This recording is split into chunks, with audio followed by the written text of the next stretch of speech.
Police বলছে যে এই বাঁদিক দিয়ে ঢুকে যেতে হবে, বাঁদিকে ঢোকার রাস্তা তো আমাদের নয়, এখান থেকে গিয়ে পড়ে হলদিরামের পাশে আমরা 244 কোনো কিছুই থাকে না। আর আমাদের সাধারণ মানুষের জন্য 144 সব থেকে গোটা রাজ্যরা যদি 144 করে রেখেছে, মানুষ প্রতিবাদটা করবে কোথায় বলে? আর কোনো একটা জায়গাকে অনির্দিষ্টকালের জন্য এরকম 144 করে রাখা যায় না। 21 জুলাই মিছিলটা দিক দিয়ে যায়, আপনি বলছেন যে মিছিল যায় না? যখন অক্টোবরে যখন এখানে ধর্না চলছিল দিদি মিছিল যায়নি?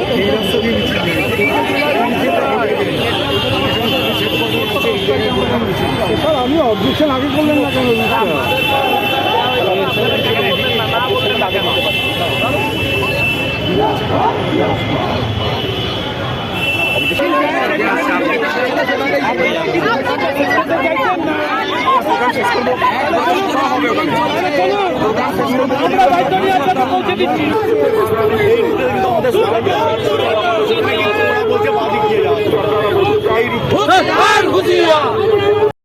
আচ্ছা দাদা, ইনস্কোপের চাকরি প্রার্থী আপনারাও দীর্ঘদিন ধরে বসে রয়েছেন, রাজ্য সরকার নিয়োগ প্রক্রিয়াটা সুসম্পন্ন করতে পারছে না, আজকে আপনাদের মিছিল করতে হচ্ছে, কার্যত আপনার যা কন্ডিশন আপনি বলছেন 11 বছর ধরে হচ্ছে না, রাজ্যে নিয়োগ পঙ্গু করে দিয়েছে, কি বলবেন?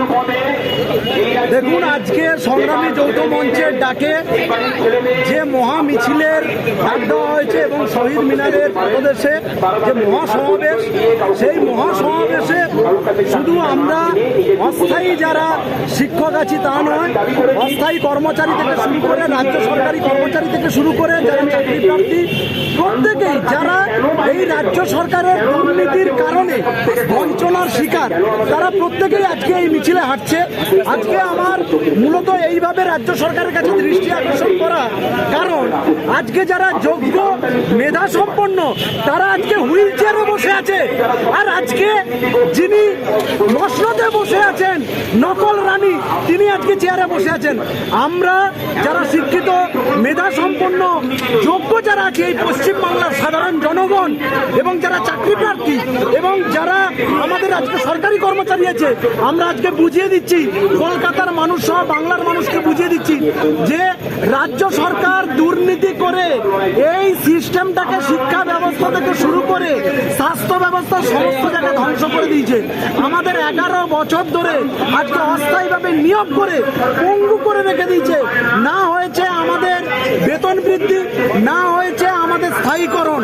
আমাদের গত ডিসেম্বর থেকে গত বছরের আমরা এখন অব্দি বেতন পাচ্ছি না, ডিসেম্বরের বেতন নেই, জানুয়ারির যে কবে বেতন পাবো তার কোনো ঠিক নেই।